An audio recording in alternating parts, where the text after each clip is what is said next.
Well, guys, I spoke with Andy Saltz, who's the Dean of Education for the grad school at Lewis and Clark. He says there's a flurry of challenges that Oregon students are facing. One of the biggest, though, is that school districts have long been allowed to make individual key policy decisions. Until recently, each district could choose a different approach on even how to teach students to read. Meaning all across the state, school districts right next to each other may teach kids in really different ways. Reading and the policies around it changed a couple years ago, but Saltz says districts across the state still have a lot of say-so in choosing education policies, even though data often shows which methods work best. We have pretty good causal evidence on what works and what doesn't work. We still are hesitant as a state for saying we really want this.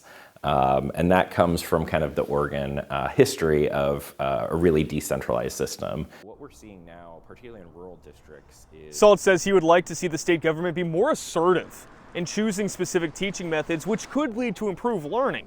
Still, he says things could get worse before they get better.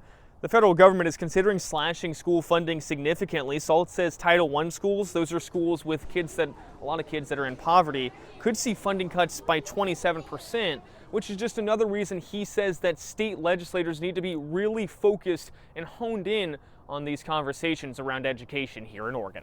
Drew, China.